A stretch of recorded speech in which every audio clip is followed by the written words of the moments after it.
실력 향상을 기대해 독해 진수학 시작합니다. 먼저 대단원, 지수함수와 로그함수, 중단원, 지수함수와 로그함수, 소단원, 로그함수, 세부단원으로 로그함수의 뜻에 대해서 살펴볼 겁니다. 우리가 앞에 배웠던 지수와 로그의 관계를 살펴볼게요. 우리가 왼쪽에서 보시면 y는 a의 x제곱, a가 1이 아닌 양수일 때 우리는 x의 실수를 넣을 수 있었고 이것을 지수에 관련된 식이라고 읽었어요. 그에 비해서 로그는 x에 들어갈 해라는 입장으로서 설명을 했는데요. 결과적으로 보면 x는 로그의 a의 y, 정식 명칭은 a를 밑으로 하는 y의 로그라고 읽었었죠. 이때 여러분들이 생각해 보셔야 될 게 왼쪽에서 오른쪽으로 가는 것을 과거에 배웠던 기억을 살펴서 이 관계를 들여다봐야 됩니다. 우리가 형식적으로 x와 y를 자리를 바꾸고 y에 대해서 정리한 것을 역함수식이라고 명명했었습니다. 고등학교 1학년 수학과정이죠. 즉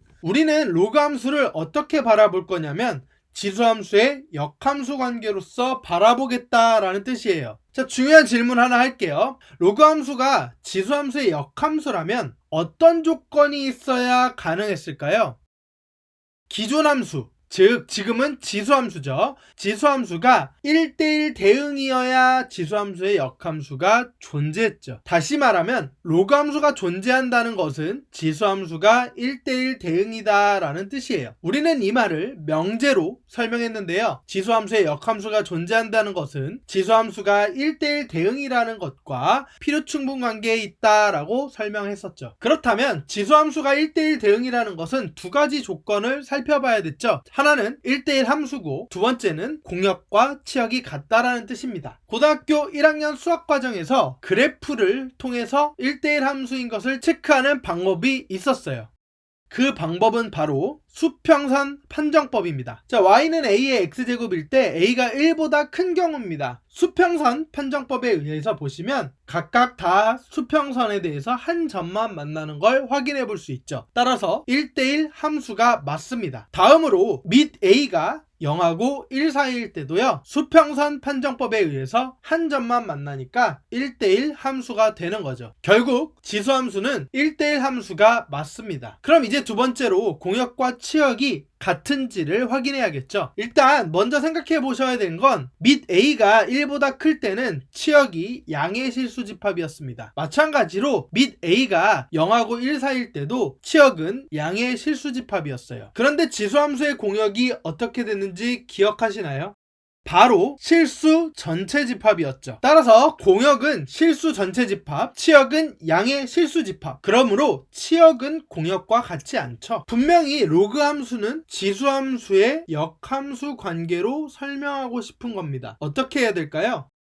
지수함수의 공역을 양의 실수 집합으로 축소해서 1대1 대응을 만들어 보는 겁니다. 이때 주의할 점은 지수함수의 공역, 즉 치역이 역함수, 즉 로그함수의 정의역이 되므로 같이 축소가 되는 것을 기억하고 계셔야 돼요. 결론적으로 공역은 양의 실수집합이 되면서 치역과 같아지게 됩니다. 지수함수의 역함수를 로그함수로 바라보면서 지수함수의 정의역을 실수 전체집합, 지수함수의 치역을 양의 실수집합, 공역과 같은 말이죠. 이것을 로그함수로 돌리면 지수함수의 정의역은 로그함수의 치역으로, 지수함수의 치역은 마찬가지로 로그함수의 정의역으로 바뀌게 됩니다. 결국 우리는 y는 밑을 a로 하는 x의 로그라는 식, 즉 함수식을 만들어 보면서 로그 함수를 정의하게 되는 거죠. 자, 간단하게 정리를 하시면 지금까지 한 말이 무슨 말이냐면 일단 역함수를 만들기 위해서는 기존의 함수가 있어야 되죠. 따라서 집합과 집합 사이에 함수를 하나 만들어 놓을게요. 그것을 우리는 y는 a의 x제곱이다 라고 얘기를 해볼게요. a는 당연히 1이 아닌 양수가 되겠죠. 즉 지수함수를 가져오는 거예요. 그렇게 되면 지수함수 입장에서 정의역을 살펴볼게요. 그러면 정의역은 치역은 바로 실수라는 것을 알게 됩니다. 마찬가지로 공역도 우리가 원래는 실수로 정의를 했습니다. 그런데 지수함수의 역함수가 궁금한 거예요. 그래서 역함수가 생길 조건, 즉 지수함수가 1:1 대응인지를 살펴보는 겁니다. 과연 1:1 대응일까? 첫 번째 조사해야 될 것은 1:1 함수가 되느냐고, 두 번째 조사해야 될 것은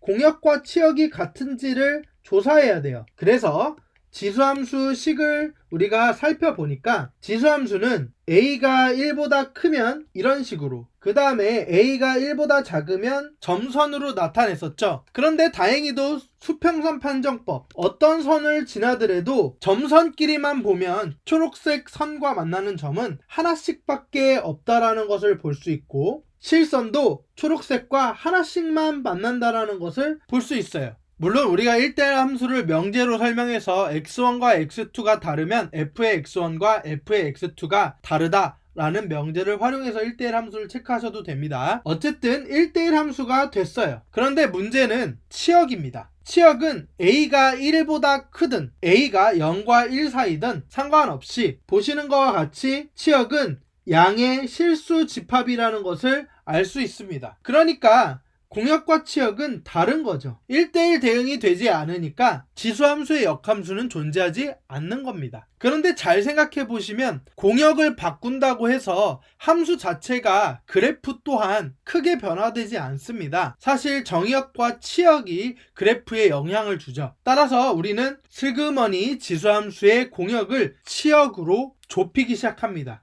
따라서 여기를 바꿔서 공역을 양의 실수로 바꿔놓는 거예요. 그렇게 되면 공역과 치역이 같아졌다라는 뜻이죠. 그러니 1:1 대응이 이제 되는 겁니다. 자, 1:1 대응이 됐으니 지수함수는 역함수를 갖겠죠? 자, 그러면 우리가 했던 방식대로 지수함수의 역함수 그대로 살펴보도록 할게요. 함수 입장에서 보시면 화살표를 반대로 써주시면 된다라고 배우셨을 거예요. 그러면 로그함수의 정의역은 양의 실수. 자, 맞아야 될 대상은 공역이 되겠죠. 따라서 이게 공역이 됩니다. 그리고 이것을 우리는 로그함수라고 부를 거예요. 로그함수를 부르는 방법은 사실 식에 있다고 했는데 우리는 이미 식을 알고 있잖아요. 그래서 식을 생각하는데 식 과정을 좀 한번 써볼게요. 일단 우리가 알고 있는 식은 y는 로그의 a의 x라는 식이 나와야 합니다. 물론 이 상황에서도 a가 1이 아닌 양수가 된다라는 건 변함이 없겠죠. 그러면 고등학교 1학년 수학에서 배웠던 역함수 식을 찾는 방법을 간단하게 볼게요. y는 a의 x제곱이 있고 그 다음에 x하고 y를 서로 바꿔야 되죠. 그래서 x하고 y를 서로 바꿉니다. 그러면 x는 a의 y가 되겠죠. 그 다음에 y를 정리합니다. 그렇게 되면 y는 지수의 값이니까 우리는 로그의 a의 x 진수를 여기다가 써주기로 했죠. 그러면